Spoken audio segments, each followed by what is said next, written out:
Hi, everyone. Welcome. Good afternoon, ladies and gentlemen. We're here for a presentation by Dr. James Dean. First, we'd like to make a few quick thank yous to the Faculty of Public Affairs, the Department of Economics, the administrative staff of the Department of Economics, Professor Simon Power, Dr. Vivek Dehaja, and of course, Dr. James Dean for his presentation. Just a brief introduction of Dr. James Dean. He did his Bachelor of Science in Mathematics here at Carleton in the 60s, and then went on to get his graduate degree and his PhD from Harvard University. He's taught at several universities and research institutions, over 20, and around the world, including in countries such as Australia, Denmark, Bulgaria, South America, Ukraine. So he's had a very diverse background. His focus has been on international macroeconomics and finance. On behalf of Carleton, please give a warm welcome to Dr. James Dean.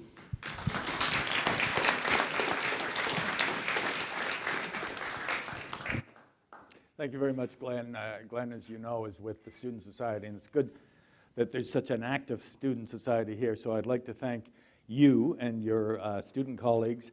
The person who really deserves the most thanks for tonight is Professor Vivek Dehaja, who virtually organized this thing from scratch. Also, someone who wasn't mentioned was the Department of Alumni Affairs. I'm not sure I have that right. But they, courtesy of the director, Mark Savinkoff, are paying for this to be videotaped. Nobody else could afford it. So I think it behooves me to say some nice things about Carleton at this point too, or at some point. And also to Sarah Ripley, who has been very good throughout the reason I'm here is that I graduated from Carleton, as Glenn said, in science, and then switched in my fourth year to economics as a result of a legendary economics professor called Scott Gordon, whom some of you will know by reputation. He's well into his 80s now at the University of Indiana, but he, without his mesmerizing lectures in the, I guess in the Torrey building in that wonderful egg we used to call it, you know, the one with the murals on it, I would never have thought of being an economist. It just changed my life within 3 months. So I'm eternally grateful to Carleton for that. I'm going to talk about relapse of the West and renaissance of the East. Initially I thought I'd say decline of the West, but I don't believe the West is in long-term decline. But there's definitely been a relapse triggered by the 2007 financial crisis that began in New York. And the question is whether the West is as robust as ever or whether it's been set back permanently. And secondly, what does it mean that the East, particularly China and India, are are growing very rapidly economically and in a lot of other ways. Some of you will know of Neil Ferguson, who has made a big splash with his book published late last year, called Civilization, the West and the Rest. He is the sort of self-declared, quote-unquote, leading historian of the world. He's not a modest man. His thesis is that for the last 500 years, starting with the Protestant Reformation in 1515, Western civilization has dominated Eastern civilization in just about everything. Art, literature, science, technology, philosophy, democracy, military power, economics, and even religion. He was even quoted recently as saying, "I'm an atheist, but I rather like Christianity. I prefer it to other religions," by which I think he means not just Christianity, but Presbyterianism, the Church of Scotland. So he is, he comes from a particular focus, and his book has been very controversial. He's handsome, he's charming, he's funny, he's very high profile. He's just dumped his wife for a brainy and glamorous young graduate student. He dumped Oxford for Harvard. He left behind for the British press appropriate epithets about how glad he was to leave corroded, bumbling Old England for shiny, progressive New England and Manhattan, which are, according to him, the centers of world civilization. Now, this is a little bit of a sort of privatized dramatization of what he said, but it's not too far off. Now, Neil gets a lot of scathing reviews, but he's at the top of his game, and he's even suing for libel the author of a piece that was published last fall in the London Review of Books, wherein the writer of the review took him to task for saying, well, India was a lot better off and would still be a lot better off if it was still under British rule or something to that effect.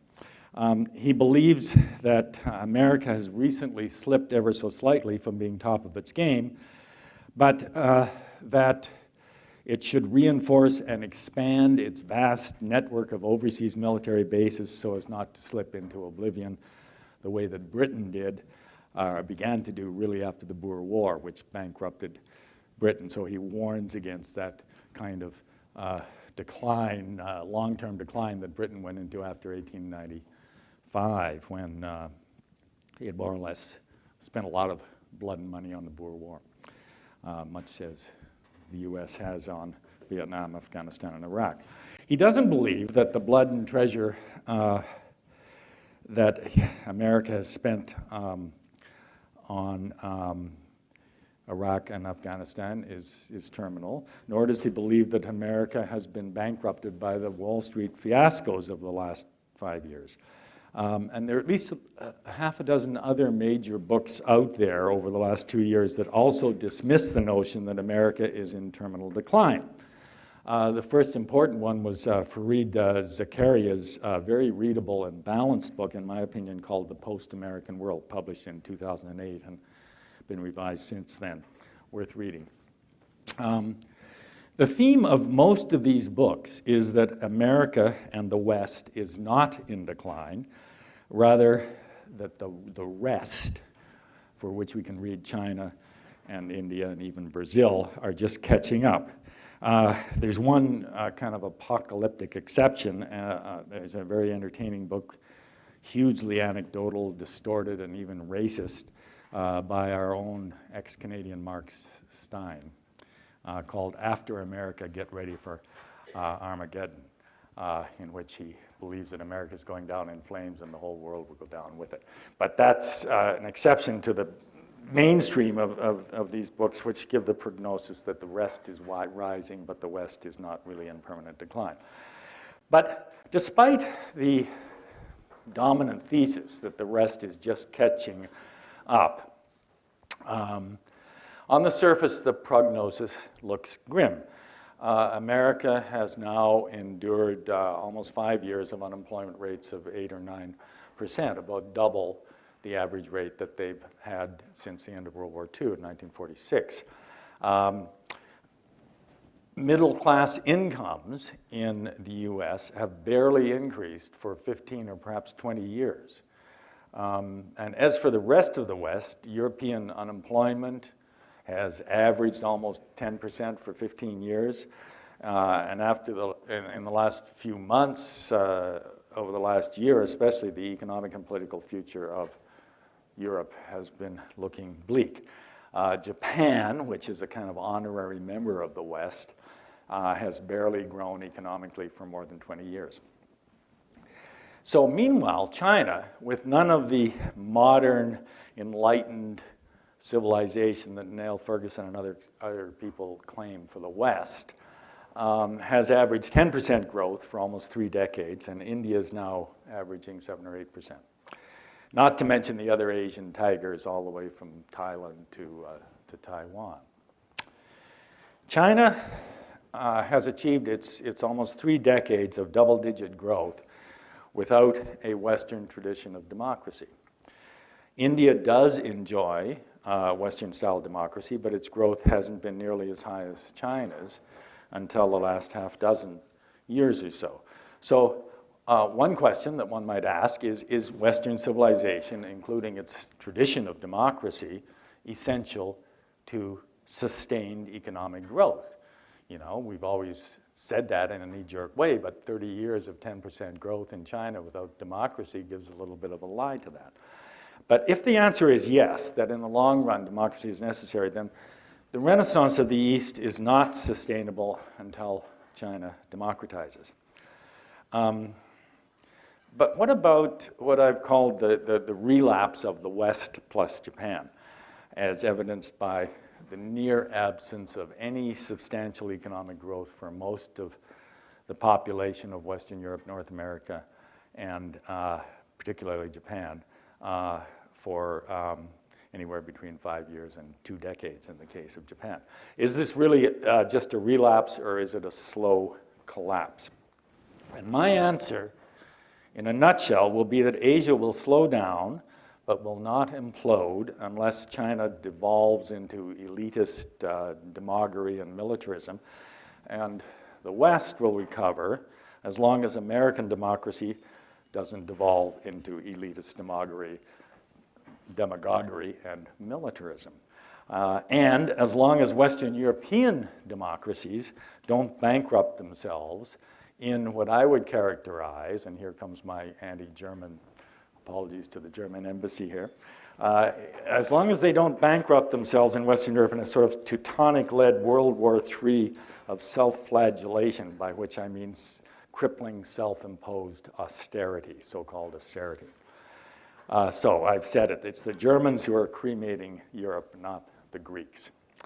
So let me go on. Let's go back to nuts and bolts for a minute. The Renaissance in Asia, in a nutshell, is due to a movement from a position well inside what economists call the production possibility frontier, toward a position closer and closer to the edge of that frontier. In plain English, what that means is that first Japan and then China and now India are mobilizing vast numbers of people from underemployment in agriculture to full employment in industry.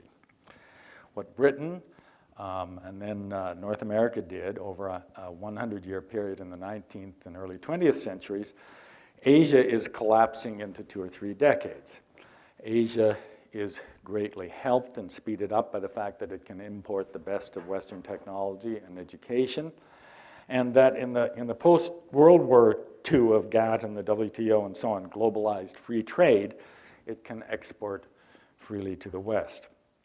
I believe that Asia's rapid growth will gradually slow down, and this is vast oversimplification, but as it runs out of underemployed people.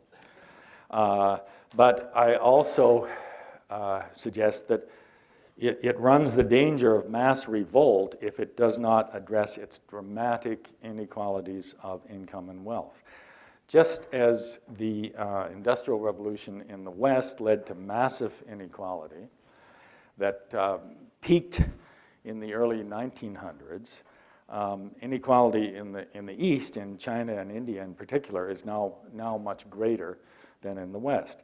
And just as Europe and North America addressed that inequality 100 years ago, at the turn of the 19th to 20th century, trust-busting labor unions, the social welfare state, and so on, and in Russia, a long experiment with communism, India and China must address that inequality now.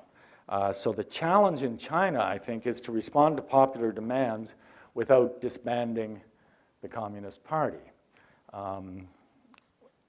Whereas the challenge in India is almost the opposite. It's to find sufficient consensus among the disparate political parties to, I'm glad Vivek is nodding here because Vivek writes a regular column for the New York Times on India, and he knows a lot more about it than I do. But my casual impression is that India has the opposite problem, a little bit too much democracy in the sense that it's hard to find consensus among disparate political parties to achieve common goals. Of course, that sounds familiar because it's exactly the problem in the US right now. But so much for Asia. I want to dwell for most of the rest of this talk on the challenges facing the West. And let me set aside first some common misunderstandings. I'm often shocked in casual conversation with the intelligent but nevertheless unwashed masses who've never studied economics, no one in this room, of course, when they come up with whoppers like this. And honestly, I'm amazed at, when my intelligent friends say things like, well, of course the Chinese make everything and there'll be no more work for us. Or we are doomed to growing unemployment. Or someone said to me a couple of weeks ago, a very intelligent psychiatrist, Chinese, of course, are much richer than us. And we survive only because they're lending us hundreds of billions of dollars, et cetera, et cetera, et cetera. And parenthetically, I remember here as an undergraduate at Carleton in the 60s, how worried sick we were that Soviet Russia would overtake us within a decade. And after Sputnik in 1957, I and thousands of others in North America decided it was kind of our national duty to study science rather than history and English. And in 1962, Premier Khrushchev took off his left shoe in the United Nations and thumped it on the table, and he shouted, we will bury you. And we sort of half believed that, because their growth rates, statistically, according to the CIA, were higher than ours. And half a year later, I remember gathering around the TV in the women's residence in Carleton, 1962-63. They built the 2 original residences. And we gathered around the TV to watch John Kennedy threatening Nikita Khrushchev with nuclear war if he didn't turn around the missiles that he was shipping to Cuba. The Soviet Union was growing faster than we were, or so we thought, and most people didn't notice that what they were producing was everything except what consumers really wanted. And now, in 2012, the simple facts of life are, we must remind ourselves that average productivity, which means output per hour of work, in the West, plus Japan and a few other major countries like South Korea and some smaller Asian economies, is about 5 times the average productivity in China, and in India, and in most of the rest of the East. I'm leaving out the oil-rich Middle East and a few other important countries like Brazil that don't quite fit into this simple dichotomy of East and West. Now, in other words, the average person in the West now, even in the depths of everything that we're in, generates about 5 times as much income per hour of work as does the average person in the East. And moreover, the percentage of people who are absolutely unemployed, not underemployed as in subsistence farming, but sleeping in train stations in Shanghai and Beijing or on the streets in Calcutta, is higher than in the US or Western Europe, even now when Western unemployment is the highest it's been for 50 years. Moreover, the reason that China lends so much to the US is that China can't get as good and safe returns from its surplus savings at home as it can from the US government and from the US financial system. For all the problems that New York and London have visited on the globe over the last 6 years, New York and London are still capable, the financial sectors, of allocating the bulk of the world's savings to productive uses far more efficiently than China's banks are, or India's banks, which until recently have been the leading banks in Asia, or anyone else's. So China, yes, is the world's 2nd largest economy, and it will be the world's largest economy within 20 years, but it'll be probably 50 years or more before it delivers the world's highest average incomes. So always bear that in mind. However, none of this belies the fact that the West is in serious trouble. In 2011, Wall Street precipitated a financial meltdown that quickly spread from Wall Street to Main Street, and that brought US growth to a halt and that doubled their unemployment rate. It took 3 years until 2010 for US growth to begin to recover weakly, and until now, almost 5 years later, for their unemployment rate to begin gradually declining.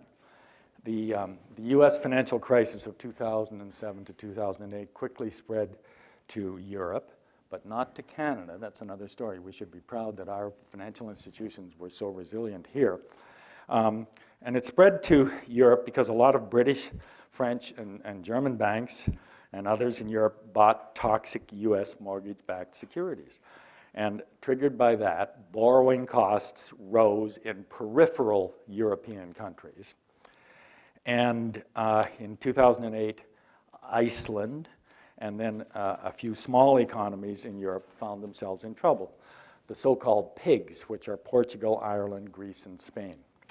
The Irish had a major meltdown, mainly because their banks had borrowed heavily from the rest of Europe in order to finance a real estate boom in Ireland that turned into a big bubble that dramatically burst. And in a noble, I was talking to Carleton alumnus whom I met earlier on the last weekend, who's been living in Ireland, and what I've written here is that in a noble but misguided moment, the Irish government promised to make good on its bank's debts to the rest of Europe. And they have obligated Irish taxpayers for the next 45 years as a result. So the financial markets think Ireland is great, but and as a result of this initial noble gesture by the Irish, the rest of Europe wasn't really threatened by the Irish meltdown, but things are almost as bad as ever on the ground in Ireland now. And my friend told me just before the talk that, in fact, the reason was that the Irish government asked the Irish banks if they were in trouble, and they said no, and the Irish government said, okay, we'll guarantee you, you know, it's as simple as that. They believed the banks. Well, the same thing was not true of Greece. The Greek government wasn't a real estate meltdown there. The Greek government over the years had borrowed, issued sovereign debt, which was bought by French, German, and other big European banks. And by late 2009, and that's 3 years ago, it was clear to anybody who looked at the numbers that the Greek government was insolvent. In other words, projected tax revenues were never going to cover projected debt obligations. That was clear 3 years ago. In early 2010, I was involved with the planning of a conference in Washington, D.C. on Greece.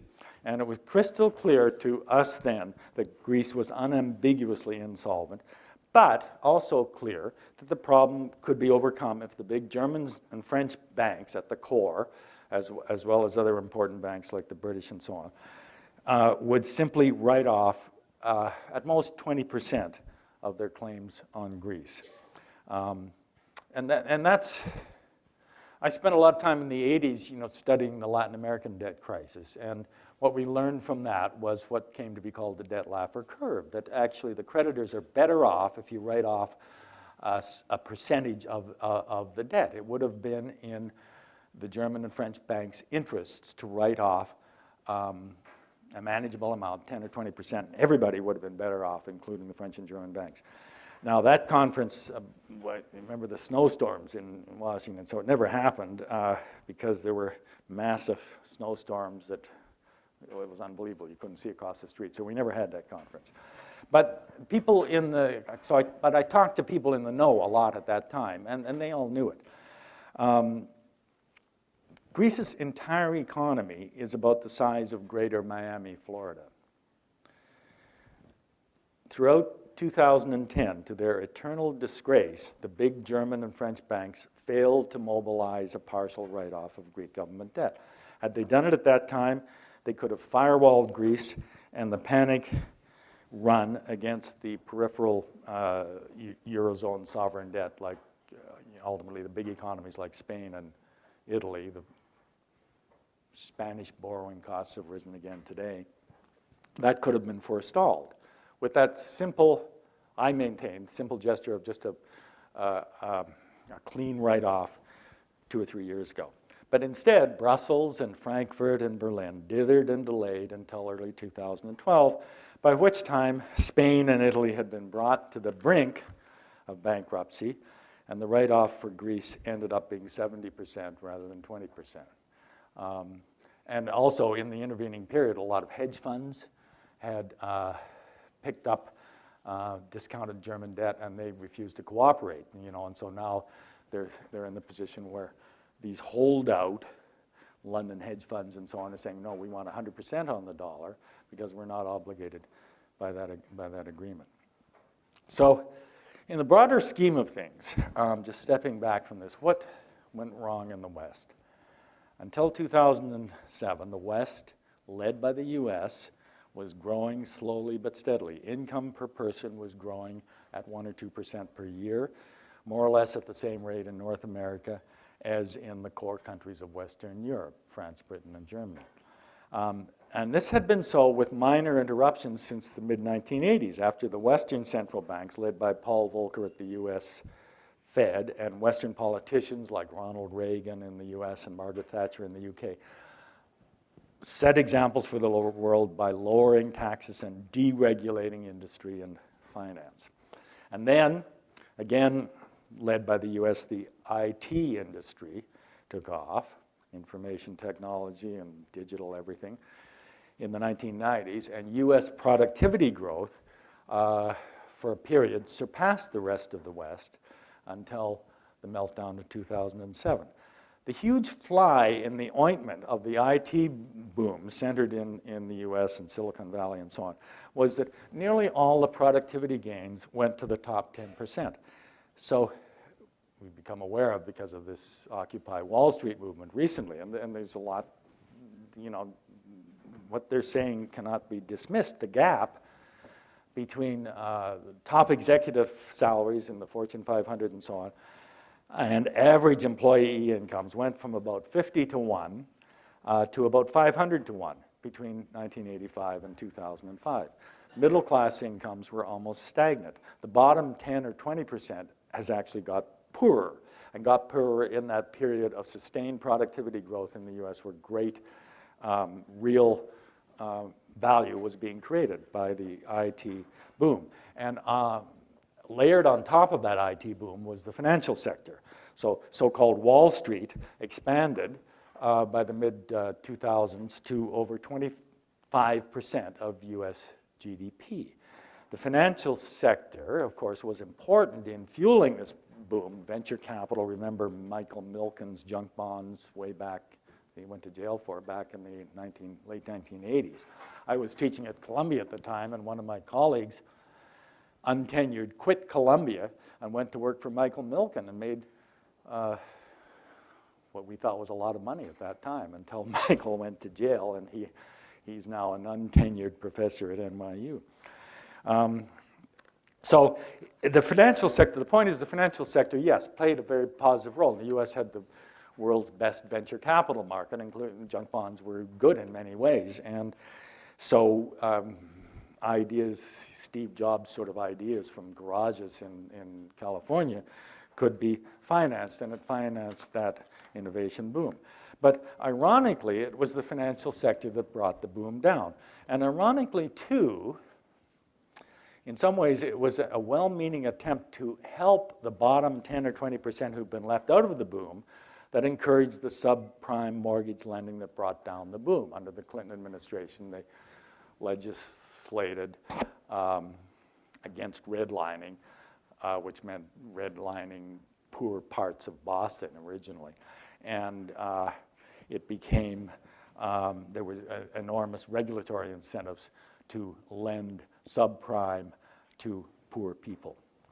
So the ever so clever financial industry saw a way of leveraging these low-cost mortgages into more money for itself by bundling these dicey mortgages into marketable securities called mortgage-backed securities, and then selling them to big Wall Street banks, who then sold them to gullible banks and institutions all over the world. If you haven't, you should read Michael Lewis's The Big Short, where he makes fun of this. But the story that he tells is that bankers in Dusseldorf were particularly gullible. So there was the Dusseldorf effect on Wall Street, and they said, well, Dusseldorf will buy these things. Because everybody trusted Wall Street, and Wall Street had a reputation, had a good reputation, and nobody looked behind the AAA ratings that were given to these securities. So the meltdown of Wall Street quickly became a meltdown on Main Street. Banks lost trust in one another because of the toxic assets that they held. The American banks didn't trust one another. So the so-called interbank lending market froze up, And therefore, the banks stopped lending to Main Street, and that's when the real trouble began. So they have to, the way the system works is at the top of everything in Wall Street, they have to lend to each other. Otherwise, they won't be able to free up resources to lend for the real economy out there on Main Street. So therefore, growth in the US stopped and unemployment doubled.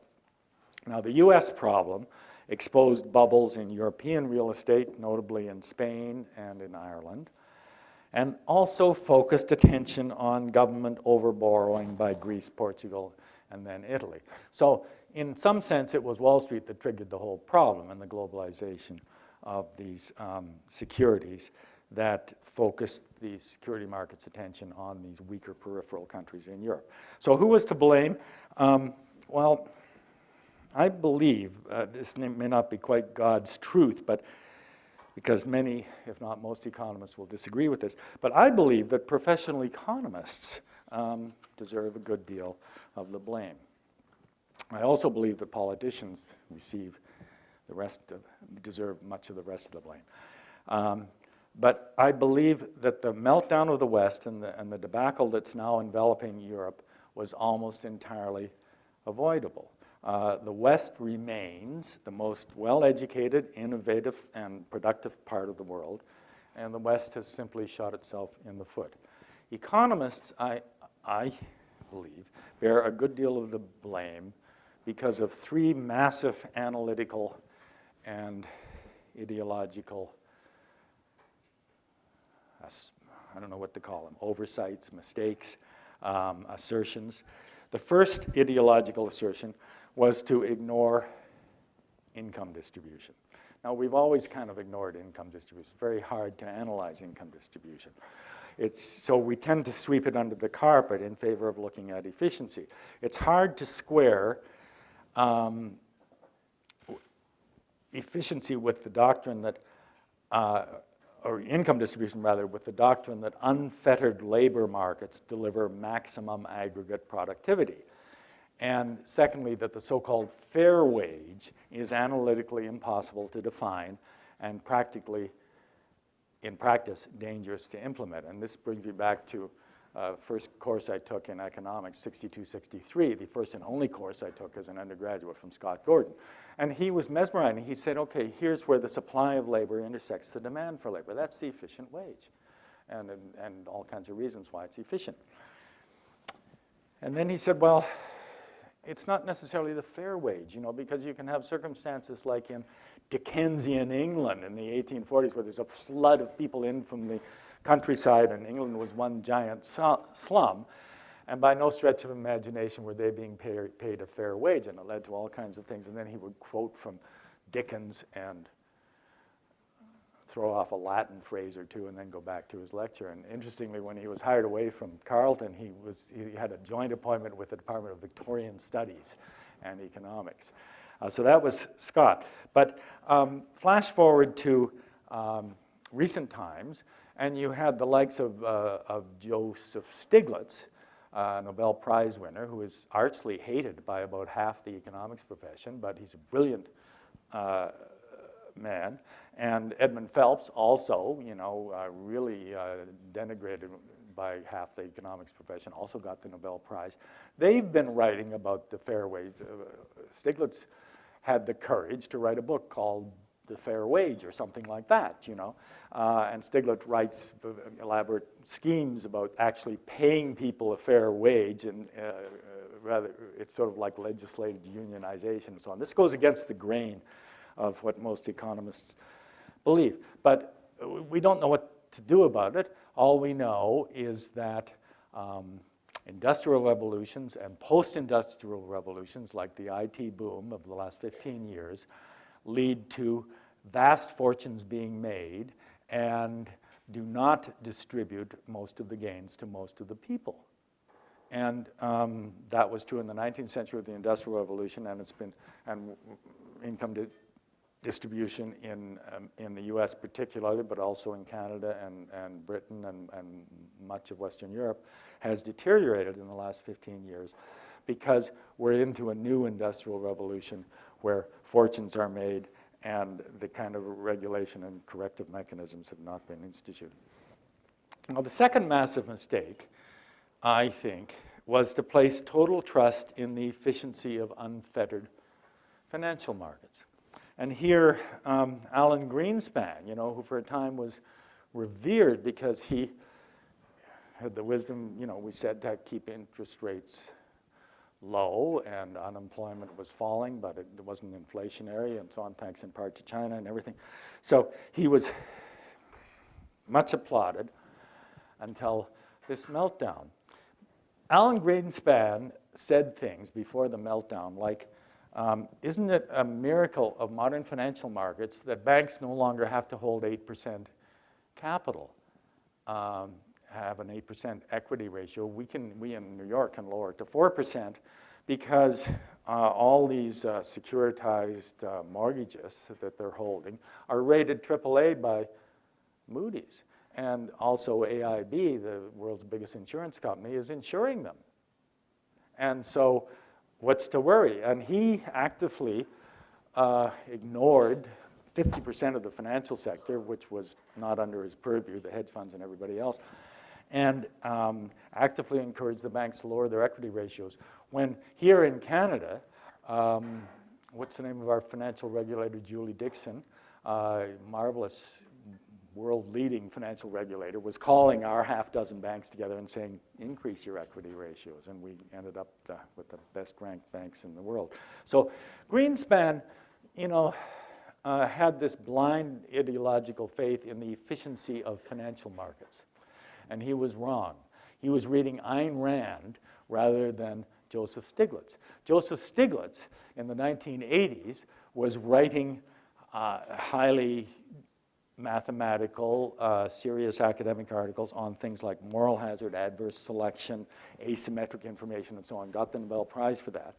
But most economists didn't absorb that, and certainly Alan Greenspan didn't. But Stiglitz he's not a modest man either, but he, I think, more or less correctly claims that everything that happened to financial markets was implicit in the scholarly work that he did in the 1980s. So there were economists who knew that financial markets are imperfect and financial markets are inherently subject to failure and hence need to be regulated. Alan Greenspan didn't understand that. And a large part of the economics profession didn't want to understand that either. I could go on, but I'd start naming names. The third massive mistake, I think, was to forget the essential messages of elementary Keynesian economics. Now, in the last 20 or 30 years, in most classrooms, most places in North America, Keynesian economics has become a bad word, actually. And one of the very few respectable economists, relatively young, who actively advocates Keynesian economics is Paul Krugman and Larry Summers and so on. But there has been a pillaring of the simple Keynesian economics that those of us who studied in the 1960s, learned.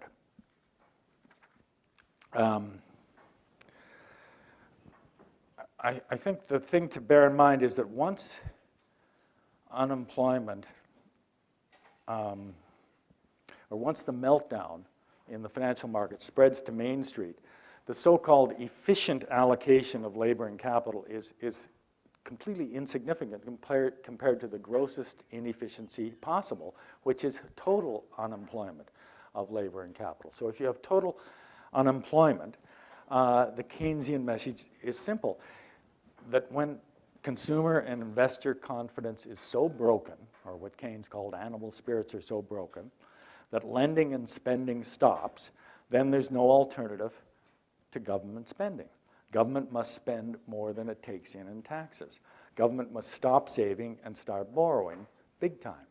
Keynes called this the paradox of thrift. Saving is good for the individual, but in times of unemployment, it's bad for the economy as a whole. That was a core message that we got in Economics 100 here at Carleton. Government must spend, not save in times of unemployment. That's the core of the Keynesian message, but its importance was denied in the 1970s in academia and was swept under the carpet in the 1980s and beyond, when the economy began to boom and unemployment ceased to be an issue. So it's true that the basic message is not relevant if you're at a fully employed, non-inflationary economy. So this conceptual mistake, I think, is at the core of the problem in Europe. The German-inspired so-called austerity is the exact opposite of what's needed for Ireland, Greece, Spain, Portugal, Italy, and even France. And it has exaggerated their debt problems rather than cured them. So back to the US. Happily, during the first half of Obama's first term, the need for Keynesian stimulus was immediately recognized, and it was implemented by a team led by two of the world's top economists, Larry Summers and Ben Bernanke.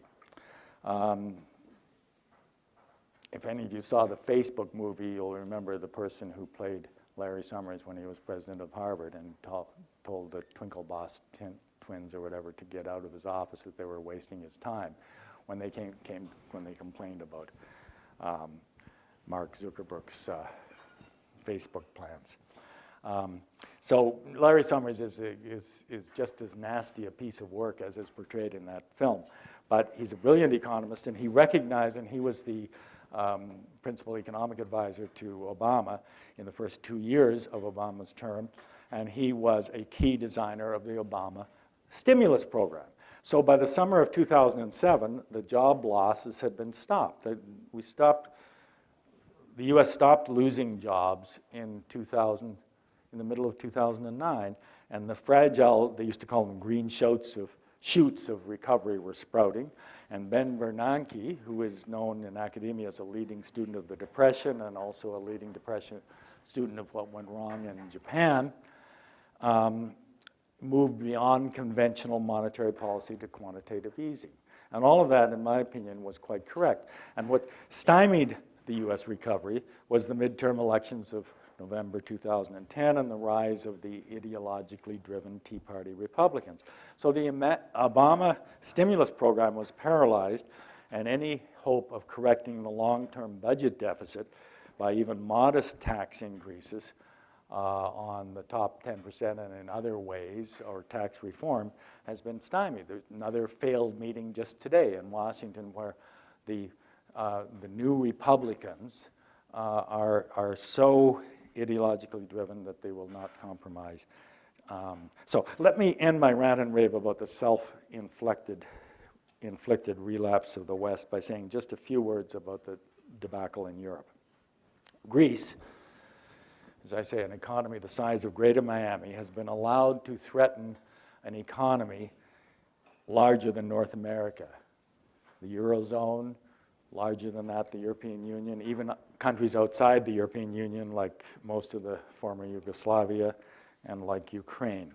Now, Greece is undoubtedly corrupt and doesn't pay taxes, but I think the blame lies with Germany, not with Greece. The German obsession with austerity has been completely counterproductive.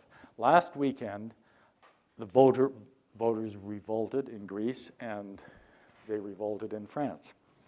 But the damage is done. I don't have time to dwell on it, but the essence of the problem is, in the Eurozone, not a debt problem, but a balance of, it's not a debt problem, it's not a deficit problem, it is a balance of payments problem, which means that there is one big surplus country and there are a lot of deficit countries, and it's very unbalanced, much as the world is, as a whole, is unbalanced between the US deficit and the Chinese surplus. So the balance of payments problem within the Eurozone is a byproduct of bringing together high productivity countries like France and Germany with low productivity countries under a common currency. So unless the high productivity countries inflate and get rid of their surplus that way, as Germany is under pressure now to do in some quarters, then the balance of payments gets worse. The only way politically it can be remedied is with a common fiscal policy, common tax revenues, and tax transfers, which of course Brussels doesn't have, which the European Union doesn't have. That is the only systematic way of compensating for the lack of independent monetary policy that's an inherent part of a common currency. In early 2007, going back to before all this started happening, if you look at the 12 main members of the Eurozone, in other words, exclude Malta and Cyprus, every one of them except Greece had a fiscal deficit below 3% of GDP. The four highest deficits in 2007 were France, Germany, and Austria, not the ones that are in trouble now. Notably, both Ireland's and Spain's deficits were low.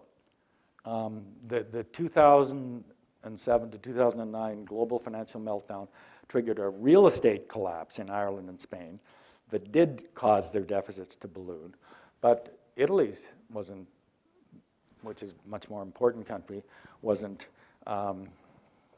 excessive at that time. And also in terms of debt rather than deficits, before 2007, both Ireland and Spain's debt to GDP ratios were much below Germany's. And so the point is that these deficit and debt problems now are a self-inflicted wound. They've imposed the austerity, which then causes the debt to rise. It's sort of the reverse of the paradox of thrift, because by forcing the austerity, growth slows down, and therefore the deficit rises. As I said earlier, I believe that the entire tragedy could have been avoided as late as 2010 by a modest write-off of Greek and perhaps Irish debt, coordinated among the German and French banks, followed by modest fiscal and certainly monetary stimulus throughout the Eurozone. The monetary stimulus has belatedly come. Mario Draghi has been doing a good job, but not according to the Bundesbank. Now, is there a bottom line? My bottom line is that the West is as strong as ever, but in terms of fundamentals like productivity and capacity to produce and so on, but that the West has shot itself in the foot by a combination of misguided ideology compounded by political failure, both in the US and in Europe. The East is booming and will continue to boom, but the East risks its own political failure if it cannot respond to growing popular demand for better distribution of the fruits of growth to the broader population, particularly in China and in India. So in a sense, there is the danger of common failure in both East and West. There's a common failure that's rooted in maldistribution of income and wealth. And I think that that's at the root of most of the relapse of the West's problems, and potentially could bring down the East, but that's a topic for another time. So I'll stop there, and I hope some of you disagree with what I had to say, because there's a lot to disagree with. Thank you very much. Thanks for the lecture. It was very interesting. You talked quite affectionately about the Keynesian idea of spending in bad times, but the natural corollary to that is you have to save in good times. Well, that makes perfect sense to most economists. Most economists aren't worrying about being elected again.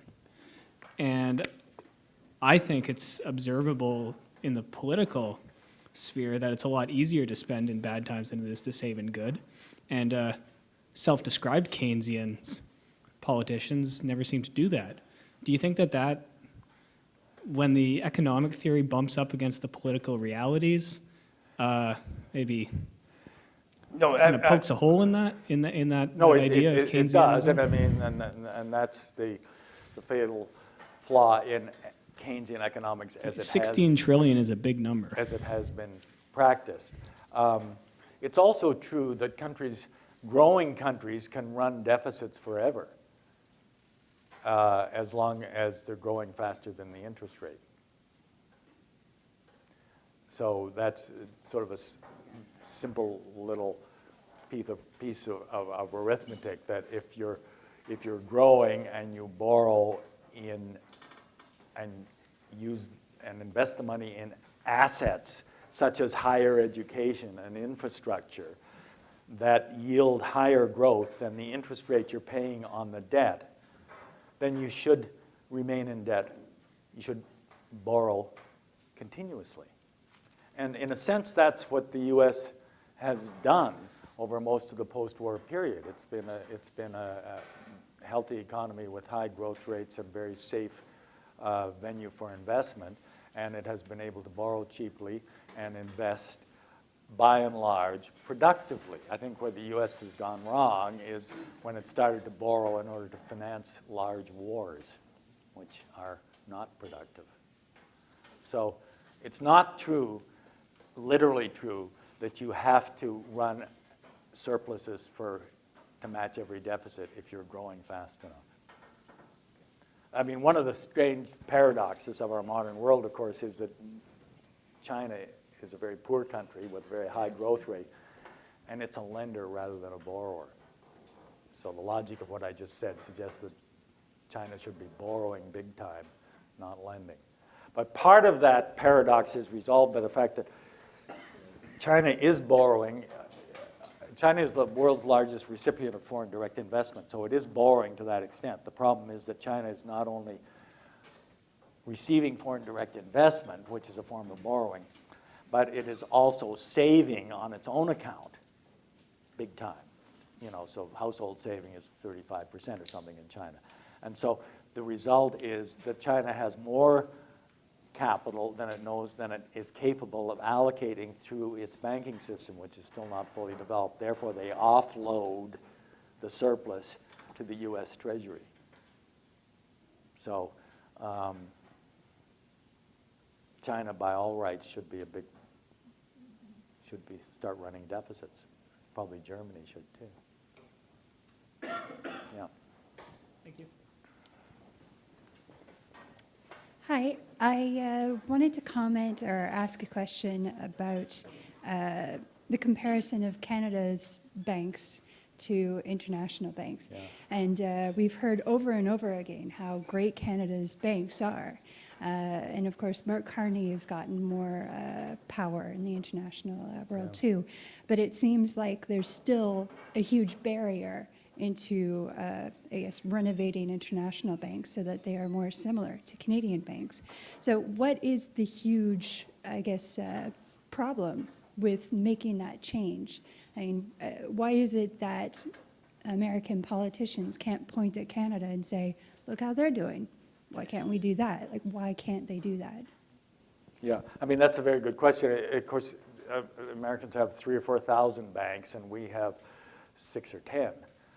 So it's easier to mobilize and regulate them. I mean, I sometimes say that it's cultural, that we're a country of loyalists who believe in good government and caution, and they're a country of revolutionaries that believe in risk-taking. And much of the time, and certainly I'm in print this way, and many economists of my generation are saying that Canadian banks are much too conservative and cautious, and that we should be much more venturesome the way that American banks are, and that's why American unemployment is lower and American growth is higher and so on, because they finance innovation, and American banks at their best do that. Now, just one other comment. Europe, I mean, why can't Basel III, ostensibly, you know, called Basel III because of the Bank for International Settlements, they are trying to implement higher equity requirements on big international banks. The European banks have been very loath to do that because the problem in Europe, as in America, is to get the banks to start lending. You don't want to burden them with more capital. You know, the U.S. is, the real problem in the U.S. is that there isn't the banks are not lending enough because the demand for loans isn't there. And they initially were paralyzed by the toxic mortgage assets. Now the European banks are paralyzed by the toxic sovereign debt from Greece, et cetera. And so the Europeans are in a dilemma about whether to impose Basel III and raise equity requirements. They had a meeting yesterday, the European finance ministers, in which they finally agreed to begin implementing Basel III, but it's a double-edged sword, you know. Canada, luckily, benefited from the commodities boom of the last 3 or 4 years, and so everything was booming in Canada, and so we could afford to raise our capital requirements without bringing our economy down, because for exogenous reasons our economy was booming. So that's a simple answer to a very complex question. Indeed. I have many more questions, but I won't do that. Thank you. I was interested by the parallels you drew between China versus the US and Germany versus debtor countries in the Eurozone. One thing that interests me there is that they both have similar policies in terms of the money being, I guess, fixed. In Germany, the euro is always the same as in the rest of Europe, and China does some things to regulate its currency. I'm not sure. China is not fixed to the U.S. dollar, but it's very it's kept artificially low. So it's almost as if they're in a dollar zone, as Europe is in a euro zone. Right, right. So it seems, though, from what I've read, and maybe I'm misunderstanding it, that China is trying to keep its currency value low or to keep inflation going, whereas Germany is trying to do the exact opposite with its austerity measures. China's not trying to keep inflation going, but it's trying to keep employment. What China's trying to do is employ those hundreds of millions of underemployed people who flood into the cities. And if they don't, there'll be serious political revolt and riots in the streets and so on. So I think the major, aside from the fact that they have all this surplus money anyway, the major reason, and that they have trouble allocating it, the other major reason that they keep their dollar low is that their major source of demand is export markets. So the challenge now in China is to stimulate the consumer market, because the consumer has basically been held back at the expense of satisfying exports, which feed on low wages and so on. So China's now at a critical point where it will have, for both political and economic reasons, have to satisfy consumer demand, allow wages to rise. Wages are already beginning to rise because the bottlenecks are, despite this surplus army of the underemployed in China, the wages are rising.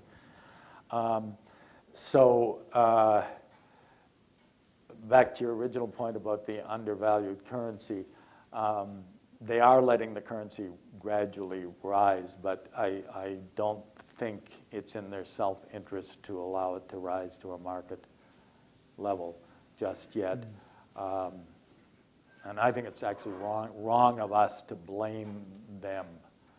It's wrong of the U.S. Congress in particular to try to force the Chinese to revalue their currency. The Chinese do us more good than harm by having an undervalued currency, actually, because everything is so cheap, isn't it, coming from China?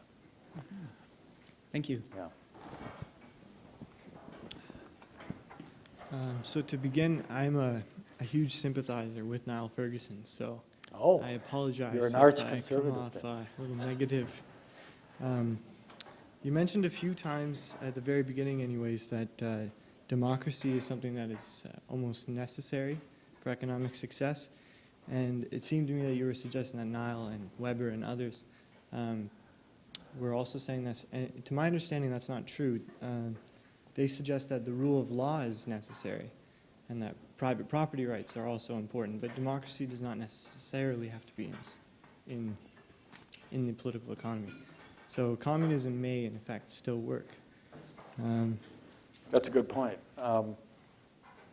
Equating, this is something else you mentioned, China with the Soviet Union, for me is a bit of a stretch. Could you persuade me otherwise? No? Probably not. I mean, the Soviet Union was a truly centrally managed economy. China is not anymore. It's only centrally managed to the, I mean, almost 30% of the economy is still state-owned enterprise, but they try very hard to get the state-owned enterprise to respond to market signals now. And the only reason they keep them state-owned is that there would be massive unemployment. The analogy, I think, is there an analogy? There's an analogy to the extent that China doesn't fully satisfy its own consumer market. Although even that's only a partial truth. But you know, the fact is that the modern urban Chinese is much better off, and has been for decades, than the average Muscovite is, or was. You know, the average Muscovite with the oil wealth is fairly well off. But most Russians, for most of the Soviet period, were worse off than the average Chinese is now. So I'm pushing. No, I think that that's fair. Yeah.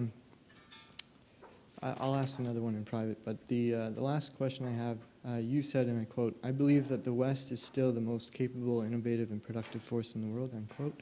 If this is so, why? In your view, why? Does the West seem to have the most innovative, productive force in the world? Well, the bottom line is that it creates more value per hour of work than the rest of the world.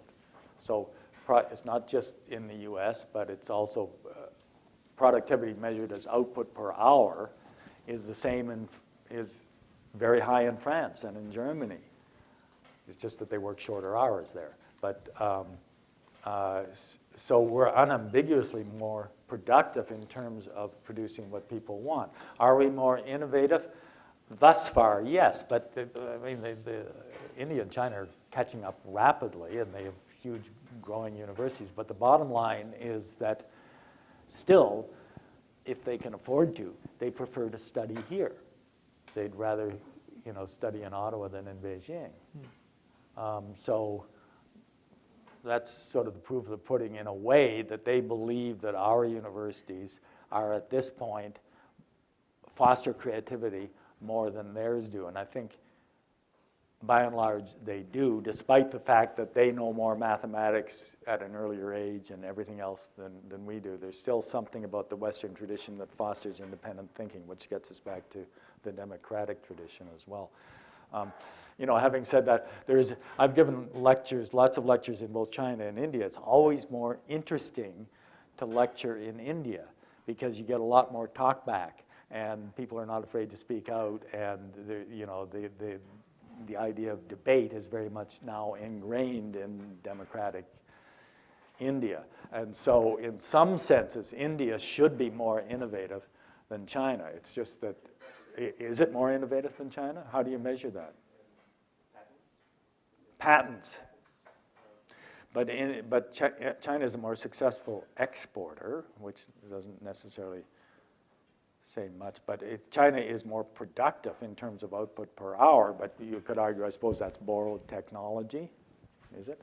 Just as a last follow-up to that, so you don't seem to believe that the West is monopolizing on anything, or you do believe that we're monopolizing on higher education and thus are more innovative, and et cetera, et cetera? That the West has a monopoly on higher education? I suppose that's the easiest No, way I think the West on average has better universities than the East, but I think that the East is catching up. But I think that the Western, if you want me to be pro Neil Ferguson, I think that the Western tradition, which began with the Enlightenment and everything else, is still more, is a better incubator for innovation than current China. I won't say anything about India, but India is too chaotic. That's the problem. Thank you very much. Yeah. Actually, when we're on the topic of education, you've mentioned earlier in your lecture the differences between how economics was taught in your days at Carleton in the 60s versus how it's taught now. And I wondered whether you could talk about how do you think the curriculum needs to be reformed to make young economists ready to face the challenges? Is just learning Keynesian economics enough to be added, or just your views about Yeah, no, learning Keynesian economics is definitely not enough, and Keynesian economics is pretty easy to learn, and there's an awful lot more to be learned beyond that. But I think that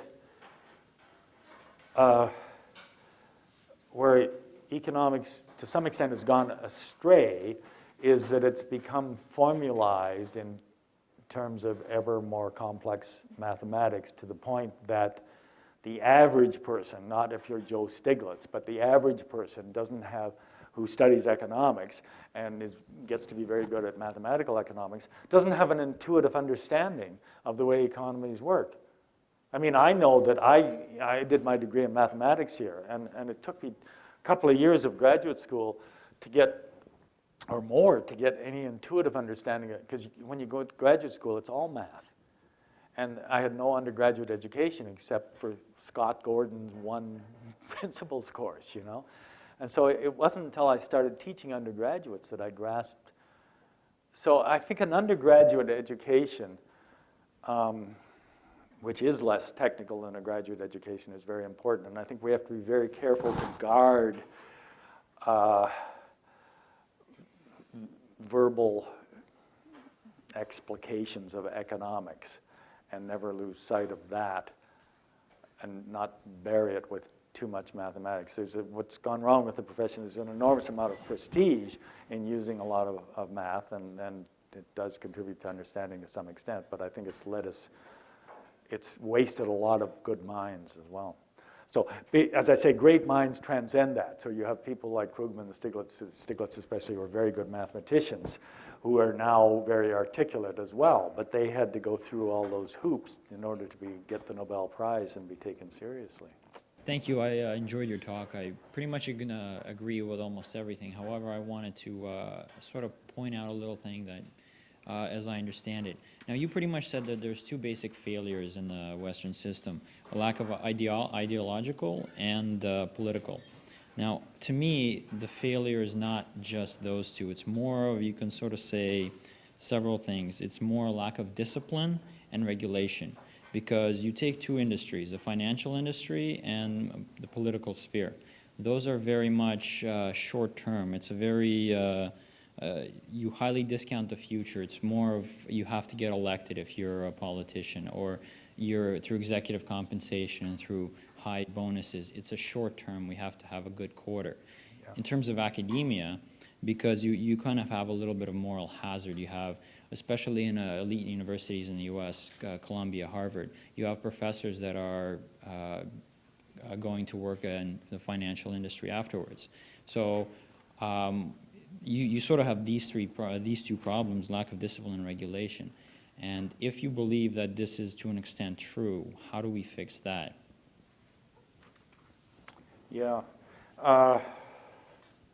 I mean, discipline's a two-edged sword too, you know, and people look at American education, and even from Canada we look at it with great dismay, because there appears to be very little discipline until you get to graduate school. You can sort of do almost anything you want. But it's also, and I've taught in Europe, I've taught in Asia, and I've taught in Canada, and I've taught in the US. And in some sense, it's the most fun to teach in the US because they're very opinionated, even though they often have nothing to say, but they're taught from the time they're 4 years old to stand up and show and tell and everything. That's a sort of great American strength, and also there's the ability to start over again. You don't have the traditional European system like the British system of the 11 plus, where it's all over, you know.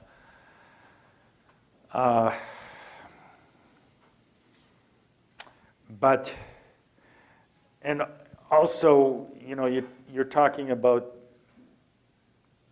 the short-termism of democracy too. So how is the kind of democracy that the Americans in particular have, or even the British and even our system, you know, too short-term, always looking to be reelected? And it's tempting to say yes, but what, you know, to quote Winston Churchill, it's a terrible system, but you know, nothing better has been invented.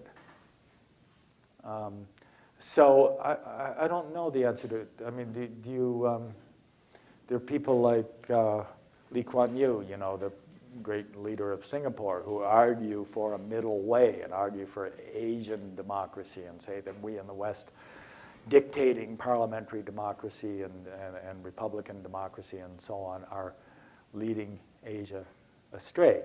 And so he has managed Singapore, did manage Singapore very well by keeping only 3 people locked up permanently who were his political opponents. But it's a one-party system really in Singapore. We forget that, you know. So is that a kind of thing we should tolerate? And is the long-term future for China just a more populist communist party that has its ear to the ground? It does. It's much more responsive now to groundswell demands, but it doesn't tolerate contestability.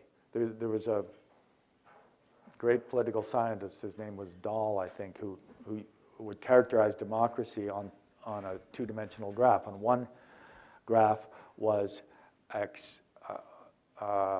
accessibility, or so he didn't use that word, but it was the extent to which the politicians listen to the people. And the other vertical graph is contestability. And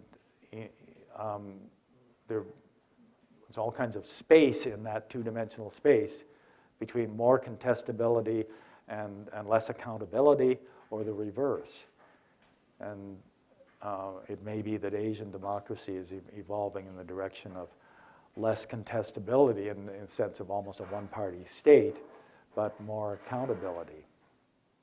So I guess we shouldn't believe that we have a monopoly on that our vision of democracy, because you know, implicit in what you're saying is that there's an awful lot of ill discipline in our democratic system. There's also an awful lot of ill discipline in our consumer system, where you can buy anything you want at any time of the day if you live in the US. You know, it's completely unconstrained, whereas most other countries close their shops at 6 in the afternoon. So I don't think I don't think one is necessarily better than the other. Can't find a good mix, I mean, somewhere between German culture and American thrift. But, yeah. Yeah. I mean, Germany's another case in point. It's a more disciplined country than Greece. It's also a country that innovates within reason, but is it as innovative as the hugely undisciplined US? Well, maybe not. But it's just as productive in terms of hours worked. It's not as driven because they don't work as long hours. Another myth about the Germans is they don't work very hard, but they work when they do very efficiently. Thank you. Yeah.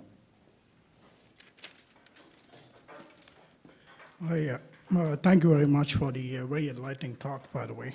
I just have this question. It's been bugging me since the economic crisis happened. If there's always a comfort of government bailout, what will stop financial entities from taking excessive risks in the name of higher growth? Yeah, well, that's a good question, and I think what you're saying is, you know, moral hazard. If you can expect to be bailed out, if you're quote unquote too big to fail, then you will just get big and take risks. So, the U.S. Congress and regulators and Frank Dodd bill and so on debated that issue back and forth for years, and they've come up with a anomalous regulatory bill that doesn't seem to satisfy anybody.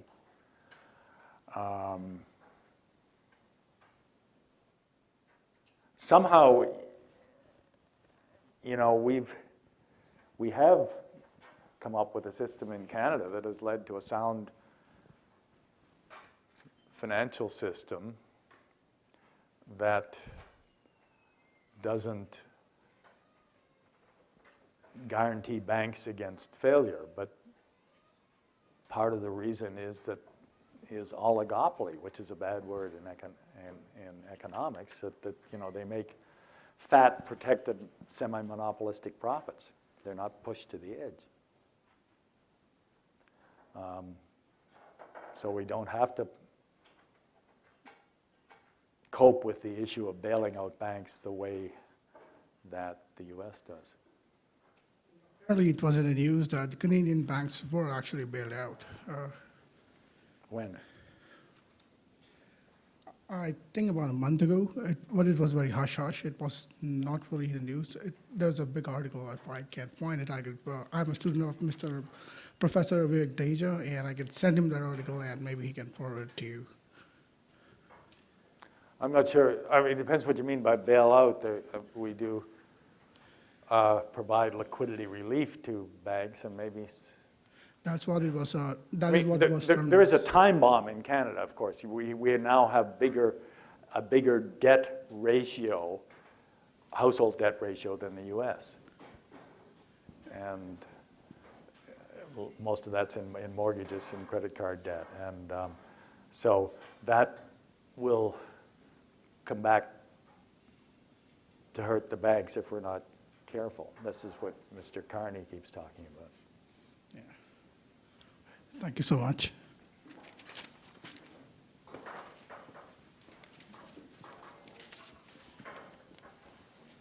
Hello, Dr. Dean.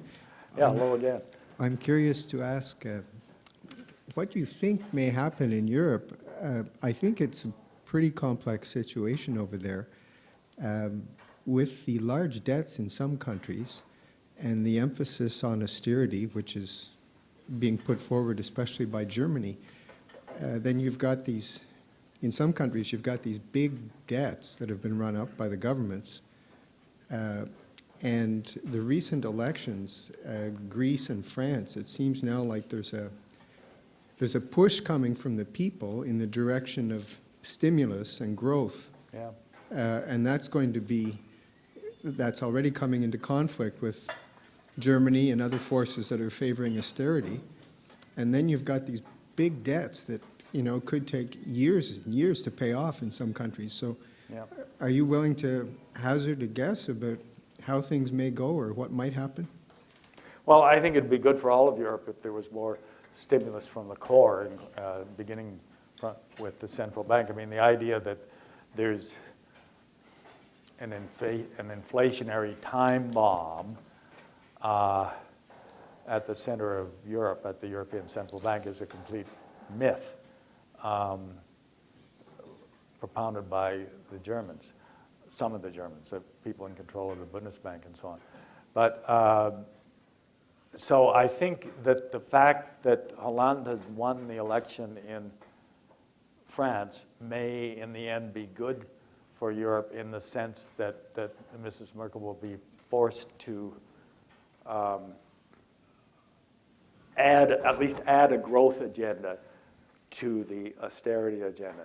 Now, Greece is, I mean, there's no easy answer for Greece at all. You know, and the markets are saying, you know, that there's more than a 50% probability now that there will be a disorderly default and quite possibly an exit from the euro. They're not the same thing, but it's almost impossible to believe now that the Greeks will do what they promised to do when they got the last bailout package, and the next bailout package is due next Thursday or something, and are they going to get it? You know, everybody, the Germans as well as the Greeks are caught between the devil and the deep blue sea, because if they don't send the next bailout package, Greece will certainly default, but if they do, there's the moral hazard problem, and Greeks being Greeks, they'll say, well, you know, we'll just continue to do what we've always done and take the bailouts. So it's a genuine dilemma. But I do believe that they've pushed the Greeks far too far, that not just economically, but politically, it's the whole state is on the point of dissolution. You know, the problems in Greece have been compounded by the austerity. Compounded by which, sorry? By the austerity imposed Austerity. from the outside. And it's very hard to find the balance, but it surely can't help that they're deliberately unemploying 20 or 30% of the population. So Greece is certainly a serious situation, and even apart from that, they're still going to have to deal with the problems in all the other countries and the forces for Yeah. stimulus and growth, eh? Yeah, well, I mean, I think the drama that will unfold in the next couple of weeks will, from the point of view of Europe as a whole, it's critical that Greece be firewalled in one way or another. And Even now. Yeah, and so that even if Greece does default and so on, it has to be made absolutely clear from Brussels and Frankfurt and Berlin that we're not going to we're going to underpin the bond market sufficiently that they don't bring Spain down. You know, the yields on Spanish debt are now up to the point where they're not sustainable, and the same thing happens to Italy. The core of Europe would start to collapse. I mean, so you can't, if you want to keep the euro afloat and the financials and the big banks of Europe afloat, you cannot allow contagion from Greece. So I think that the mindset in the core of Europe now is more focused rather not on saving Greece or even saving what they can retain of the claims that they have on Greece, the debt claims, but rather preventing the contagion. I mean, that's the real danger. If it starts to threaten Spain, that's a major economy. So building a firewall and convincing the Building a firewall investors, around eh? Greece is what should have been done in the first place. Thank you very much. Anyway, thank you everyone for coming. Thank you, Dr. Dean. Thank you very much. Thanks very much.